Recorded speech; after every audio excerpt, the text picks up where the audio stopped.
Cinta itu buta. Di dalam syair Imam Abdullah bin Alwi al-Haddad, fasyaribul hamri yafhu ba'da sakratuhu.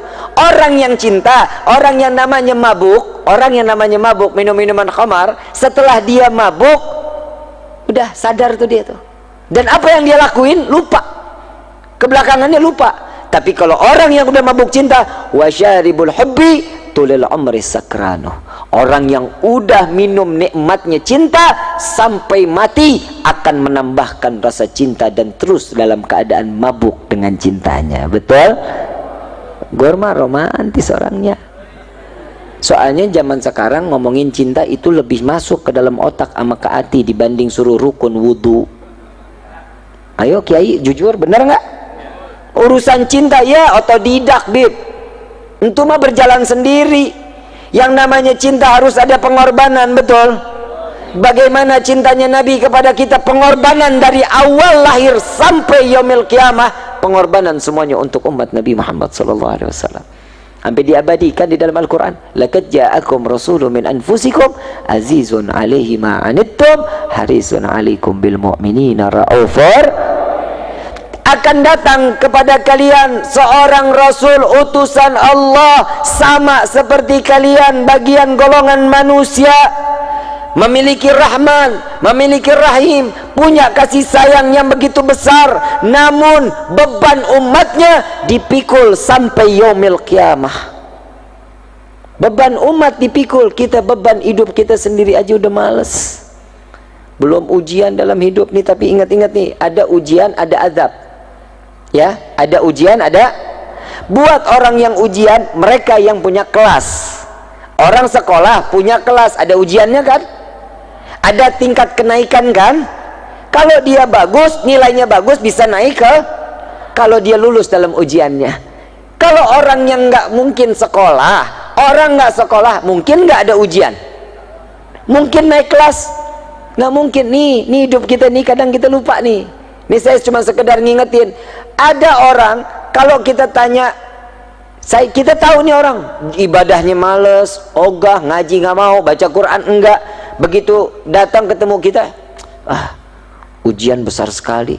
Sampaiin nama dia, itu bukan ujian tong, itu azab baru di dunia. Kalau orang nggak ibadah, azab namanya. Tapi kalau orang yang ibadah, itu adalah ujian. Setiap ujian berarti Allah ingin mengangkat derajat kita di sisinya.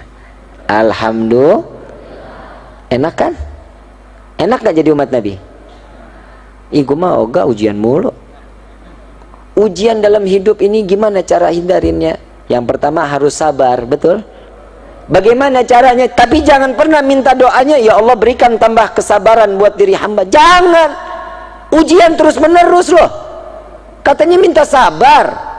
Ujian lagi, ujian lagi, ujian. Minta, ya Allah, setiap kali permasalahan dalam hidupku, jadikan itu pelajaran dalam hidupku, sehingga aku dapat menyelesaikan dengan makin dekat kepadamu. Itu mintanya. Ya Allah, tambahin kesabaran. Besok diuji lagi lebih parah. Ya Allah, kok nggak tambah aja? Salah doanya. Nih salah doa ada di zaman Nabi SAW. Saat itu ada sahabat Nabi SAW, beliau 3 bulan Nabi nggak ketemu sama beliau. Setiap taklim ada, setiap duduk taklim ada. Ditanya, kemana fulan? Badannya kekor, bagus, nggak kayak gue, kecil, kurus, hidup lagi. Senang amat lo tawanya. Tapi nggak apa-apa, gue punya kelebihan, hidung gue mancung, ganteng. Hadirin al-hadirat rahimakumullah. Saat dimana Allah subhanahu wa ta'ala telah menunjukkan kemuliaan Nabi Muhammad SAW, Nabi ini nerima beban kita dari mulai lahir. Di dalam Rawi Ad-Diba dijelaskan Nabi SAW saat terlahir ke dunia. Syekh Abdurrahman Ad-Diba menukil dari satu firman atau hadis qudsi, ya Jibril nadi fi sahril mahlukat min ahlil ardi was sama bittahani wal bisyarah fa inna an-nurul maqsun wa sirrul maknun awjad qabla al-wujudil asya wa ibda'il ardi was sama.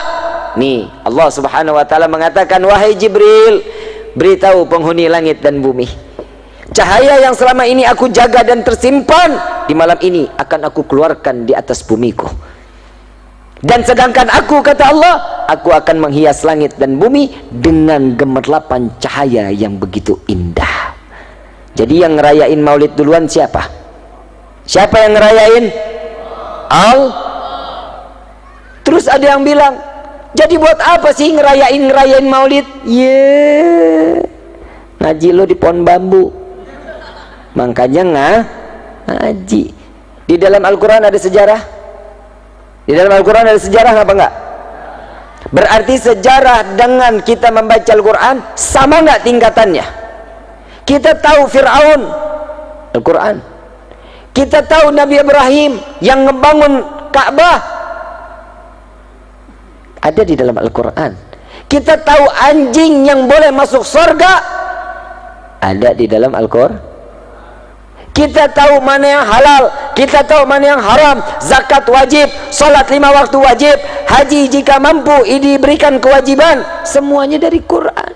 Semuanya ada peristiwa di dalam sejarahnya. Sama begitu pula Maulidun Nabi Muhammad sallallahu alaihi wasallam. Kita begini ini karena kita telah diajarkan oleh Allah untuk memuliakan dan mengagungkan Nabi Muhammad. Dari mana, Bib? Emang Allah mengagungkan? Ya udah dong, udah cukup kalau Allah udah mengagungkan dan memuliakan Nabi. Nah, ini perlu dijawab nggak nih? Perlu dijawab?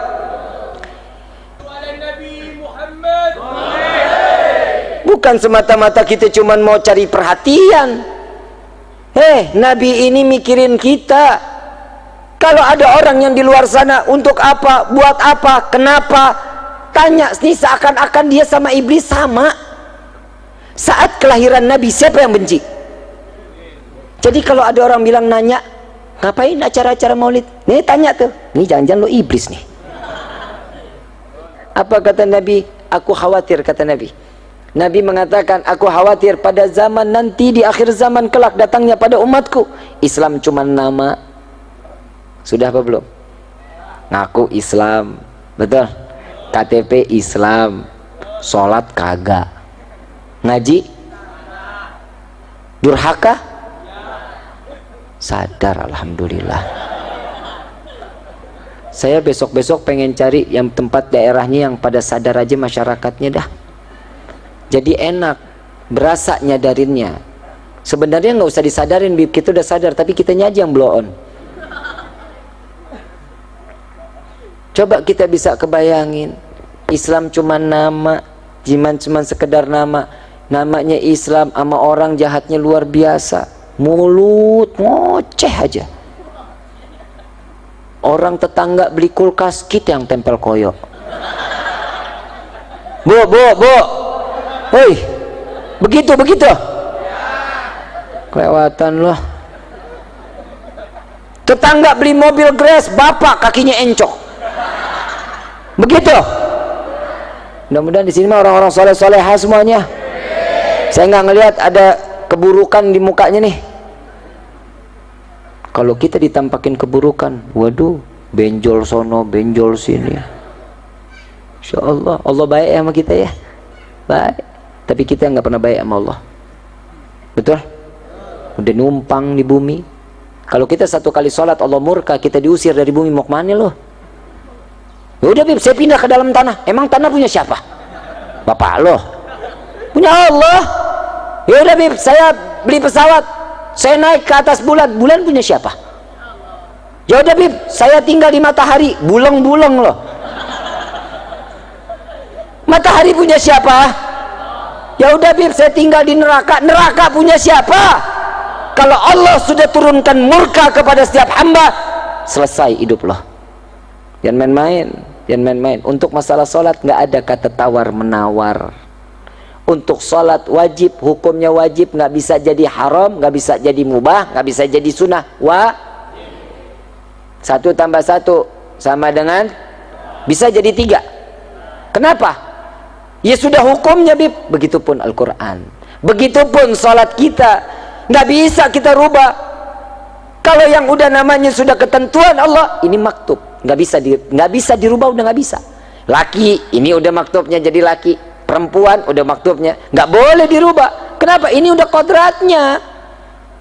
Kalau yang namanya takdir bisa dirubah, kalau namanya kodrat nggak bisa dirubah. Kalau takdir, bapak kita contoh, bapak kita seorang petani, bapak kita nyari duit, ibu kita cuman ibu rumah tangga, mungkin kulit cuci, nyari rezeki buat ngedidik anak-anaknya biar menjadi anak yang berguna, manfaat dunia wal akhirah. Bisa dijadiin sebagai anak nih, pengen ini anak jadi insinyur, mungkin ini anak pengen terus sampai kuliah-kuliah, nggak pengen jadi kayak bapaknya, nggak pengen jadi kayak ibunya. Begitu ini anak sekolah selesai, takdir berubah, ini anak jadi seorang miliuner, ini anak punya jabatan, bisa menghidupkan keluarga, mengangkat derajat orang tua. Ini takdir yang bisa dirubah kalau kita punya mau. Alhamdulillah nih di Kuningan kan ada majlis ya, ada majlis Rasulullah Jalsatul Itsnain, majlis Rasulullah sallallahu alaihi wasallam. Hadir dong, mau nggak hadir? Di situ ada ketenangan di dalamnya, semua hidayah akan diberikan di situ oleh Allah. Tatkala kita berdoa, dewan-dewan gurunya alhamdulillah ilmunya sanatnya sampai ke Nabi Muhammad sallallahu alaihi wasallam. Dan Nabi di sini sallallahu alaihi wasallam dikatakan di dalam satu riwayat pula, Nabi ini manusia yang akhlaknya paling mulia. Tahu akhlaknya Nabi? Udah pernah dengar kisahnya akhlaknya Nabi? Udah? Ada satu nenek, ini nenek-nenek lagi yang ngomong ini. Ada nenek-nenek tua Yahudi, tiap pagi kerjaannya ngeludahin orang. Yang orang tersebut Nabi Muhammad SAW.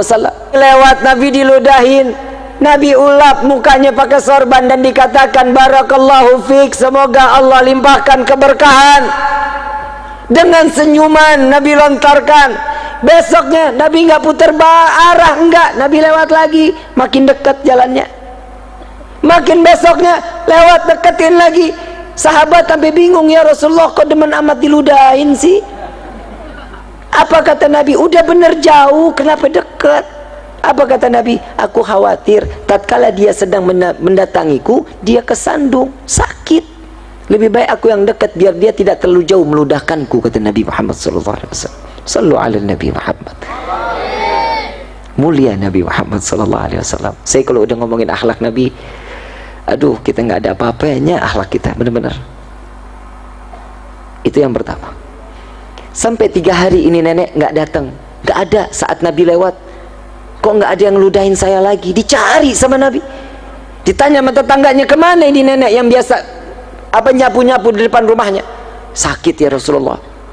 Khawatir Nabi, lari ke pasar, ngambil makanan, beli manisan, beli roti, datang lagi ke rumahnya, lihat rumahnya berantakan, diambil sapu, disapuin sama Nabi, disapuin, dianya lagi tidur, ditungguin sama Nabi. Sampai dia terbangun. Selesai terbangun dia kaget, ada apa ya Muhammad? Apakah kau ingin membunuhku? Tidak wahai nenek. Apa engkau ingin membalas untuk meludahi aku? Tidak wahai ibuku. Sampai dikatakan ibuku, kata Nabi SAW. Aku datang ke sini, aku ingin menjengukmu dan aku ingin memberikan makanan kepadamu, sehingga engkau dapat sehat kembali, secepatnya engkau bisa menjalankan seperti apa yang kau telah jalani setiap pagi untuk meludahi aku, kata Nabi SAW. Disuruh sehat untuk aktivitasnya nggak berkurang. Ya Allah, mulia Rasulullah SAW. Nggak cuman sampai di situ hadirin. Saat di Taif, Nabi dilempari kotoran, Nabi dilempari batu, berdarah pelipisnya, duri tertuncap daripada pipi mulia manusia yang dimuliakan oleh Zat yang Maha Mulia, tertembus darah, ditadangin oleh Nabi. Satu demi satu tetesan keluar dari wajah Nabi SAW. Saat semua sahabat mengatakan, ya Rasulullah, biarkan, jangan kau tadangi, jangan kau tampung, biarkan darah itu menetes. Aku khawatir jika satu tetes darahku tertetes di tanah Taif, aku khawatir tanah ini akan ditenggelamkan oleh Allah Subhanahu wa ta'ala. Sedangkan aku masih berharap anak cucu mereka dapat beriman kepada Allah dan beriman kepada aku. Sallu ala Nabi Muhammad. Di mana letak kesalahan Nabi, hadirin? Di mana cacatnya Nabi, hadirin? Setiap langkah yang dilakukan Nabi, umat yang ada di kepalanya. Saat apa yang dilakukan, contoh, kalau kita nggak punya kerinduan sama Nabi, kita lebih parah daripada ranting pohon. Ada satu pongkol pohon kurma yang udah mati, tiap hari disandarin sama Nabi. Tiap hari cuma Nabi sandar aja. Sahabat ngeliat, kok nggak enak banget tempat duduk Nabi, yuk kita bikin yang bagusan yuk, biar Nabi ngerasa nyaman, agak lebih gagah. Dibangun sama sahabat, dijadiin, ada mimbarnya, ada tempat duduknya, ada lekarnya. Pongkol pohon kurma ini disingkirkan, cuman jaraknya 10 kaki dari Nabi. Saat dimana Nabi sedang memberikan ta'lim, di satu malam tersebut terdengar suara tangisan seorang bayi yang telah lama tidak diberikan susu oleh ibunya. Nangis yang cukup luar biasa sampai menyayat hati Nabi Muhammad SAW. Nabi sampai menangis. Nabi mencari dari mana, dan bukan cuma Nabi yang mendengar, semua sahabat yang duduk di hadapan Nabi semua mendengar tangisan tersebut. Dicari, ternyata ada daripada pongkol pohon kurma tersebut. Ini di dalam sirah tersebut, Sayyidina Abu Bakar radhiyallahu anhu warḍahu, beliau mengatakan, aku tidak pernah melihat seorang ayah yang menimang dan memberikan belayan yang cukup mesra daripada anaknya, melainkan Nabi Muhammad menimang dan mengusap, memberikan belas kasihnya kepada pongkol pohon kurma yang telah mati, dibelai oleh Rasulullah. Wahai pongkol pohon kurma, apa yang kau tangisi? Ya Rasulullah, kemarin baru saja kulitmu bersentuhan dengan kulitku, keringatmu sampai kepada jasadku ya Rasulullah, tapi di hari ini engkau telah jauh dariku. Wahai pongkol pohon kurma, jarakmu tidak jauh denganku 10 kaki. Aku tidak tahan berjauhan denganmu ya Rasulullah. Wahai pongkol pohon kurma, apakah kau ingin aku tancapkan kembali di bumi? Diam pongkol pohon kurma tersebut. Apa kau ingin aku tancapkan di dalam syurganya Allah? Apa jawaban pongkol pohon kurma? Ya Rasulullah, tancapkan aku di dalam syurga. Jika di dunia kau tancapkan, sebentar lagi akan datangnya kiamat, maka akan binasalah aku. Tatkala engkau masukkan aku di dalam syurga, engkau tancap aku di syurga, aku akan selalu memandangmu dan selalu berdekatan denganmu ya Rasulullah.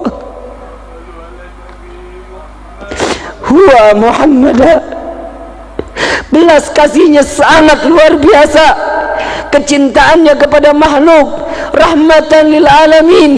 Kepada siapapun Nabi memberikan tumpahan kasih sayangnya. Ayuhal hadirun jamaah rahimakumullah, kita ingat saat perjalanan Isra wal Mi'raj Nabi, malaikat Jibril tidak dapat masuk sama-sama menemani Nabi untuk berjumpa dengan Allah. Di saat itu malaikat Jibril mundur. Ya Rasulullah, aku tidak dapat melangkahkan kakiku satu langkah pun. Jika satu langkah aku masuk, maka akan hancur tubuhku. Saat dimana Rasulullah masuk, jubah beliau, imamah beliau, sorban beliau yang bukan diciptakan oleh Allah, mendapatkan kemuliaan dari Allah, berjumpa dengan Allah. Yang lebih teristimewa adalah sendal baginda Nabi Muhammad sallallahu alaihi wasallam yang ada di bawah telapak kaki Nabi. Kenapa beliau tidak terbakar? Kenapa jubah tidak terbakar? Kenapa imamah tidak terbakar? Kenapa sandal tidak terbakar? Karena tertempel dengan jasad manusia yang dimuliakan oleh Zat yang Maha Mulia. Hadirinul hadirat, kebayangkah kita setiap doa yang dipanjatkan oleh Allah, Allahumma ighfir ummat Muhammad, Allahumma ighfir ummat Muhammad, Allahumma ighfir ummat Muhammad. Kita yang buat dosa, Nabi yang meminta ampun kepada Allah. Kita yang ada di dalam hati, kebayang seandainya kita satu persatu hatinya terletak di dalam hati Nabi, wallahi haram neraka untuk kita. Dekati Nabi Muhammad, cari perhatian dengan Nabi. Andai saja kita seluruh ada di dalam hati Nabi Muhammad, maka akan senang di dunia dan akan senang di akhirat. Ayuhal hadirun jamaah rahimakumullah, kita sama-sama tidak pernah memandang Nabi dalam keadaan langsung. Lebih mulia ular yang memaksa ingin berjumpa dengan Nabi karena dia izin kepada Allah. Saat Sayyidina Abu Bakar dan Rasulullah berada di Jabal Nur, saat itu Rasulullah SAW ingin tertidur karena lelahnya Nabi. Ya Abu Bakar, izinkan aku tertidur di pahamu. Sebelum Nabi masuk ke dalam gua, semua lubang ditutupi. Semua lubang, khawatir ada binatang yang buas menyakiti Nabi Muhammad SAW. Jubah setelah habis, satu lubang yang tidak lagi tertutup. Saat Nabi masuk, Sayyidina Abu Bakar sudah duduk, ditutup oleh kaki Sayyidina Abu Bakar Siddiq radhiyallahu anhu warḍahu. Tatkala Nabi dalam keadaan tertidur, mulai sengatan demi sengatan yang berbisa, di mana sengatan tersebut dari ular padang pasir yang sangat amat berbisa. Biru wajah Sayyidina Abu Bakar, mengeluarkan keringat, tetesan air mata terjatuh di pipi manusia yang dimuliakan oleh Zat yang Maha Mulia. Terbangun Rasulullah, ya Abu Bakar, apakah engkau sakit? Beratnya kepalaku? Tidak ya Rasulullah, kakiku tersengat oleh bisa.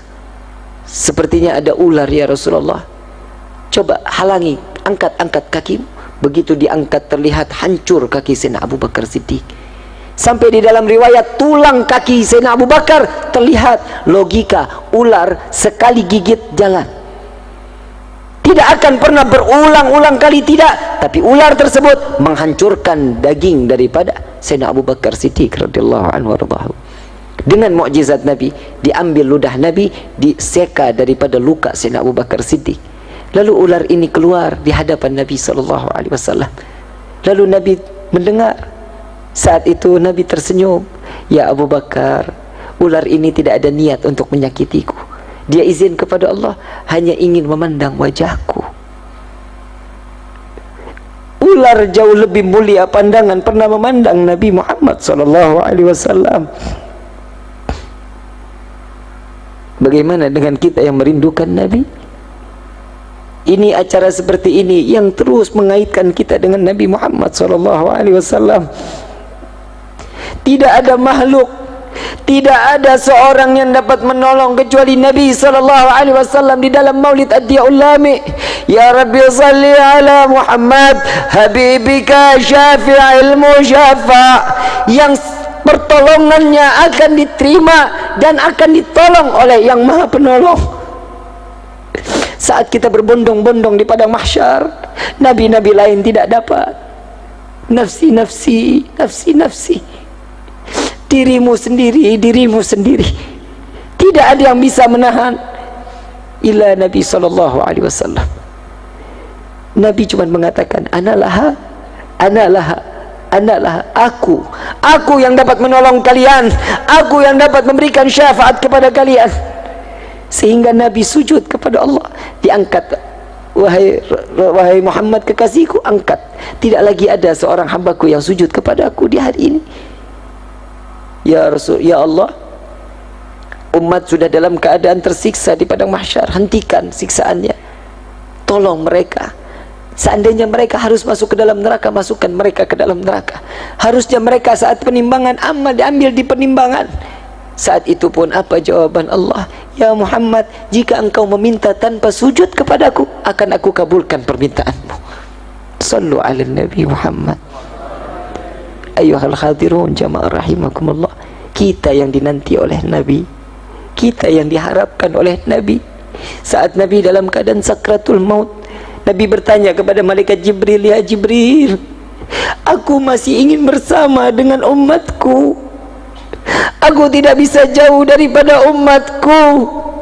Apa jaminannya untuk umatku di yaumil qiyamah? Ya Rasulullah, untukmu telah diciptakan 7 pintu syurga yang dibentangkan sebesar-besarnya. terserah, bebas engkau ingin masuk dari mana. Bukan itu tujuanku. Apa jaminan umatku di yaumil qiyamah?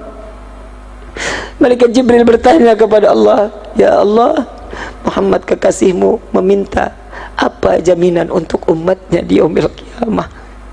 Apa jawaban Allah? Jawaban Allah mengatakan, sampaikan kepada kekasihku Muhammad, apa yang dia minta Allah akan ridha. Aku tidak akan menghinakan umat Muhammad di yaumil qiyamah. Ini jaminan dari Nabi Muhammad sallallahu alaihi wasallam.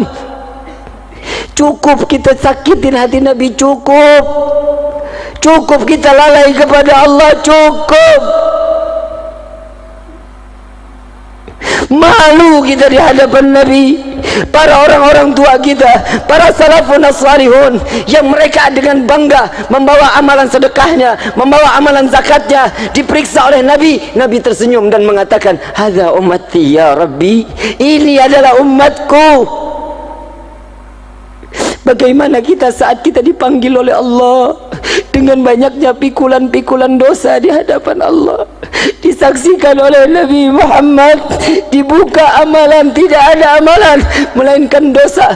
Jika dulu Nabi dilempari batu, Nabi dilempari kotoran, saat dimana Nabi menerima yang tidak enak, cacian dan makian, di akhir zaman seperti ini tidak segan umat Nabi melemparkan tumpukan dosa ke wajah baginda Nabi Muhammad sallallahu alaihi wasallam. Tubna ilallah, tubna ilallah, tubna ilallah.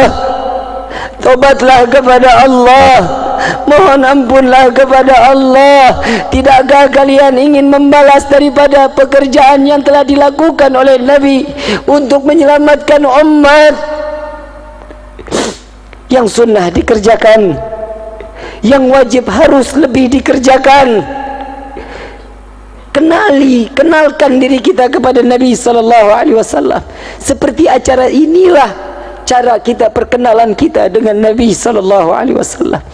Kita enggak pernah tiap kali doa, ya Allah jadikan kami umat Nabi Muhammad. Tapi saat kita terlahir dari rahim ibunda, pasti akan mendapatkan gelar ini, dia dijadikan sebagai umat Nabi Muhammad sallallahu alaihi wasallam. Ayyuhal khadirun jamaah rahimakumullah. Yuk sama-sama kita meminta kepada Allah, meminta perlindungan dari Allah dari segala bentuk kemaksiatan yang ada di dunia ini. Mudah-mudahan malam ini malam yang dicukupkan untuk kita taubat terakhir di dalam hidup kita. Kita minta sama Allah, mudah-mudahan keluar dari tempat ini semua hajat kita dikabulkan oleh Allah. Dosa kita diganti dengan pahala yang berlimpah. Semua apa yang kita ingini, baik yang pernah kita minta maupun yang lupa kita minta, semua akan diijabah oleh Allah Subhanahu wa taala. Hadirin wal hadirat rahimakumullah.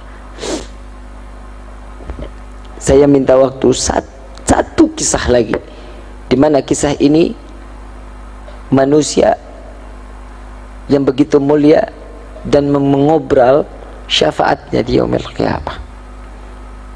Bagaimana dengan Malik bin Sinan? Tatkala Malik bin Sinan melihat saat di Uhud Nabi berlumuran darah, wajah penuh dengan darah, tangan Malik bin Sinan kotor dalam penuh darah, sorban dalam keadaan kotor, jubah kotor. Saat itu Malik bin Sinan mengatakan, ya Rasulullah, bolehkah aku membersihkan luka yang ada di wajahmu? Silahkan wahai Malik. Ya Rasulullah, tapi enggak ada yang bersih kecuali lidahku. Silahkan. Dijilat semua darah Nabi SAW, dikumpulkan di dalam mulut Malik bin Sinan. Saat itu Nabi mengatakan, buang wahai Malik, buang. Tidak didengar oleh Malik bin Sinan, dikumpulkan di dalam mulut. Ditanya, dibilangkan oleh Nabi sekali lagi, buang wahai Malik, malah ditelan. Wallahi tidak akan aku buang ya Rasulullah. Ditelan oleh Malik bin Sinan. Dua pelanggaran di hadapan Nabi Muhammad SAW. Yang pertama, perintah Nabi adalah perintah Allah Subhanahu wa taala, tidak didengarkan daripada perintah Nabi. Yang kedua, melawan perintah dengan cara yang harusnya dibuang, dia malah ditelan. Dua pelanggaran besar, fatal. Saat itu sahabat semua dalam keadaan diam, nunduk di hadapan Nabi, dan Nabi sujud. Nabi mengangkat kepalanya dan mengatakan, adakah kalian wahai para sahabatku ingin melihat penghuni syurga yang masih hidup di bumi? Maka pandanglah Malik bin Sinan. Malik bin Sinan mendapatkan anugerah terbaik dari Allah dan mendapatkan abadinya beliau di dalam syurganya Allah. Berkah apa? Cuman sekedar darahnya Nabi ditelan. Bagaimana kita yang cinta dan menjalankan sunnah? Wallah, kita yang jauh lebih berhak mendapatkan kenikmatan tersebut dikumpulkan oleh Nabi di dalam syurganya. Amin ya Rabbal